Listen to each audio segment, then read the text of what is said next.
नमस्कार दोस्तों, मैं सुनील हालाखंडी एक बार फिर आपसे के सामने उपस्थित हूँ मेरे न्यूज़ रिव्यूज़ में। और आज फिर से मैं बात करूँगा राजस्थान के सरकार पर आए संकट की। फिलहाल ये लग रहा है कि राजस्थान पे अशोक गहलोत सरकार या कांग्रेस सरकार पे जो संकट आया है वो टल गया है। दिल्ली में जैसा कि आप सबको मालूम है, सचिन पायलट ने कांग्रेस हाईकमांड यानी कि राहुल गांधी और प्रियंका गांधी से बात की और वहाँ पर कोई गुप्त समझौता हुआ जिसके तहत सचिन पायलट वापस कांग्रेस में आने को तैयार हो गए या कांग्रेस में रहने को तैयार हो गए और अपनी जिद उन्होंने छोड़ दी।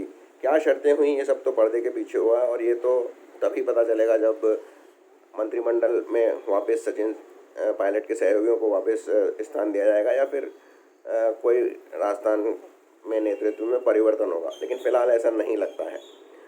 इस पूरे संकट को ख़त्म होने की का अभी नहीं कहा जा सकता है। ये तो शायद एक अर्धविराम है। इस संकट में लड़ाई अभी चलेगी, संघर्ष अभी शायद सचिन पायलट का चलेगा, क्योंकि दोनों ही तरफ से पहले तो ये कहा गया है कि राजनीति में जहर के घूंट पीने पड़ते हैं और सचिन पायलट ने ही ऐसा कुछ कहा है। उन्होंने ये भी कहा है कि वो अशोक गहलोत के वो निकम्मा निकारा आदि बयानों से आहत हैं, लेकिन फिर भी उन्होंने उनका सम्मान करते हैं और उनको अपना नेता मानते हैं। उधर अशोक गहलोत ने भी कहा कि जब तक मैं कांग्रेस का नेता रहूँगा, मैं जो उनका पेरेंट या अभिभावक बन के रहूँगा एमएलएस का, कांग्रेस के एमएलएस का। पर वहाँ पर वो बात उन्होंने जैसलमेर में कही और वो शायद अपने ही उस गुट को संबोधित कर रहे थे। आज सुबह सुबह की एक खबर है कि राजस्थान विधानसभा में कांग्रेस की क्या रणनीति होगी, इसके लिए विधायक मंडल दल की बैठक बुलाई गई और उसमें सचिन पायलट और उसके 18 समर्थकों को नहीं बुलाया गया। तो कहानी अभी ख़त्म नहीं हुई है, फिल्म अभी बाकी है। अब ये समझौता क्यों हुआ, इसके दो कारण जो मेरे को दिख रहे हैं। वो एक तो ये है कि वसुंधरा राजे ने का शायद इसमें बहुत बड़ा हाथ था। वसुंधरा राजे वापस से शायद फिर से मुख्यमंत्री बनना चाहती थी और सचिन पायलट शायद उसके रास्ते में आते। तो एक कारण तो ये था और दूसरा ये भी था कि शायद बीजेपी हाईकमांड ये नहीं चाहता था कि वसुंधरा राजे को फिर से मुख्यमंत्री बनाया जाए किसी भी स्थिति में। तो उन्होंने अपने तरफ से अपने कुछ विधायकों की घेराबंदी की और काफ़ी दिनों तक इस विवाद में नहीं बोली, कुछ चुपचाप रही। जबकि इसके विपरीत मध्य प्रदेश में शिवराज सिंह चौहान, जो खुद भी नहीं चाहते थे कि इस तरह की तोड़ फोड़ करके शुरू से ही सरकार बनाई जाए, उन्होंने सक्रिय रूप से उसमें भाग लिया।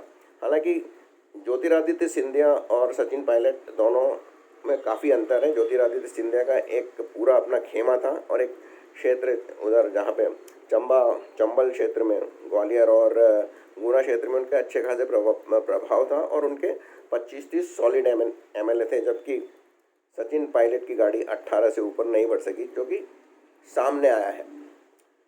तो एक तो वसुंधरा राजे, चूँकि लोकसभा चुनाव के पहले में, जैसे मैंने अपने पहले भी कहा कि एक डील थी वसुंधरा राजे चौहान और अशोक गहलोत के बीच में कि वो दोनों अपने पुत्रों को लोकसभा में पहुंचा देंगे, एक दूसरे के पुत्रों को, वैभव गहलोत को जोधपुर से और जो वसुंधरा राजे के पुत्र हैं उनको झालावाड़ से। तो झालावाड़ से वसुंधरा राजे के पुत्र, शायद शिवेंद्र सिंह उनका नाम है, वो तो जीत गए, लेकिन वैभव गहलोत को केंद्रीय मंत्री गजेंद्र सिंह शेखावत ने हरा दिया। और इस हराने में बहुत बड़ा हाथ रहा था राष्ट्रीय स्वयंसेवक संघ का। वसुंधरा राजे शायद राष्ट्रीय स्वयंसेवक से संबंध नहीं रखती है, तो उसकी एक टीस थी कि कहीं ये सफल हो गए और गजेंद्र सिंह शेखावत मुख्यमंत्री बन गए तो उनके लिए एक अपमानजनक बात थी, तो वो ये नहीं चाहती थी। तो किसी तरह से उसने क्या पत्ते खेले ये मालूम नहीं। और पिछले कई दिनों से वो दिल्ली में भी रही थी। उसने कई दिनों काफ़ी दिनों के बाद वो दिल्ली गई थी और उन्होंने किस तरह क्या पटरी पढ़ाई बीजेपी हाईकमांड को कि वो किसी तरह गहलोत सरकार को बचाने में सफल हो गई। उनका एक कोई पुराना ऋण होगा जो गहलोत जी को वो चुका दिया। अब इसमें राहुल गांधी ने तो एक बार स्पष्ट रूप से कह दिया था कि कोई भी कांग्रेस छोड़ के जाना चाहे तो जाए, हमें उसकी कोई परवाह नहीं है। तो सीधा सीधा निशाना उनका सचिन पायलट पर ही था। तो फिर ये किस तरह से मीटिंग हुई, इसके बारे में क्या है, ये आपने कुछ दिन पहले सुना होगा कि कुछ लोगों ने कांग्रेस महासमिति या कांग्रेस की मीटिंग में एक मुद्दा उठाया था। उसमें ये कहा गया था, इनडायरेक्ट अंदर या बाहर से मुद्दा उठाया था, ये कहा गया था कि यूपीए 2 की सरकार कांग्रेस की इस दुर्गति के लिए जिम्मेदार है। मतलब अच्छी खासी कांग्रेस चल रही थी। यूपीए 2 जो मनमोहन सिंह सरकार थी उसके कार्यकलापों की वजह से कांग्रेस की दुर्गति हुई है। अब आप देखें कि आज की कांग्रेस और यूपीए 2 में क्या फ़र्क है। केवल फ़र्क है प्रियंका गांधी का। तो ये प्रियंका गांधी का जो तीसरा दल कांग्रेस में उभर के आ रहा है, उसके लोगों द्वारा प्रियंका गांधी को ऊपर उठाने के लिए कोशिश थी, और इसी कोशिश के कंटिन्यूएशन में सचिन पायलट को प्रियंका गांधी ने बुलाया। हालांकि राहुल गांधी उसके साथ में थे, और ये जो समझौता है ये शायद नेगोशिएटेड बाय जो और स्क्रिप्टेड बाय प्रियंका गांधी है, और लोग कांग्रेस के कह रहे हैं कि प्रियंका गांधी ने ही ये राजस्थान की सरकार बचाई है। इसमें वही एक बात निकल के आती है कि कांग्रेस प्रेसिडेंट का चुनाव होने वाला है बहुत जल्दी। सोनिया गांधी अंतिम अध्यक्ष से हट जाएंगे, तो जो तीसरी लॉबी है कांग्रेस में जिसका कि नेतृत्व या जो प्रियंका गांधी को समर्थन करती है, वो प्रियंका गांधी के भाव बढ़ाने में, जैसे आपने देखा होगा कि शेयर मार्केट में किसी शेयर का भाव बढ़ाने के लिए कुछ इधर उधर से अफवाहें फैलाई जाती हैं तो शेयर मार्केट का बढ़ जाता है, हालांकि एक्चुअल में उस शेयर की उतनी औकात नहीं होती है। तो इसी तरह प्रियंका गांधी के साथ भी यही किया जा रहा है। उनको उनका प्रोफाइल जो है साधारण प्रोफाइल से लार्जर देन लाइफ प्रोफाइल बनाने की कोशिश की जा रही है, और जो उनका समर्थक गुट है वो प्रियंका गांधी को राजस्थान की कांग्रेस सरकार बचाने का श्रेय दे रहा है।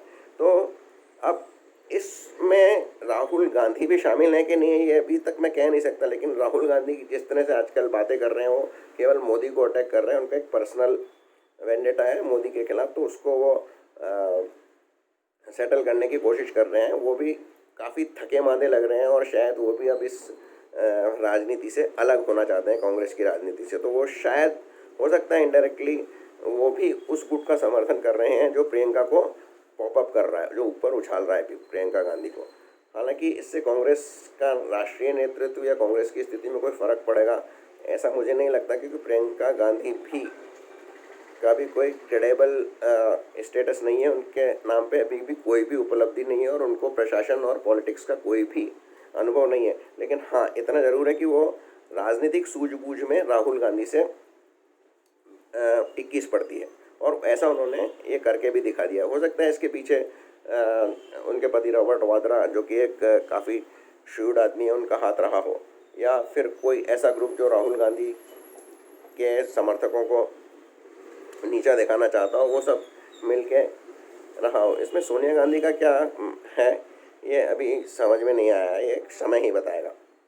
तो ये है कहानी, राजस्थान की सरकार किस तरह बची और कितने दिन तक बची रहेगी ये कहना भी बहुत मुश्किल है। क्योंकि आपको याद है रहीमदास जी ने एक दोहा कहा था, रहीमन धागा प्रेम का मत टूटो एक बार, टूटे से ना फिर ना जुड़े, जुड़े गांठ पड़ जाए। तो ये जो अभी है ये गांठ लगी है दोनों में, पायलट और सचिन गहलोत ने, और गांठ लगाने का काम प्रियंका गांधी ने किया है। और प्रियंका गांधी कितनी मजबूती से गांठ लगा सकती है इसका अभी तक हमारे सामने कोई एग्जाम्पल नहीं है कि उन्होंने अब तक ऐसा कोई काम किया और जो सफल रहा हो। तो इसी के साथ मैं आपको छोड़ के जा रहा हूँ कि ये गांठ कब तक बंधी रहेगी और कब टूटेगी।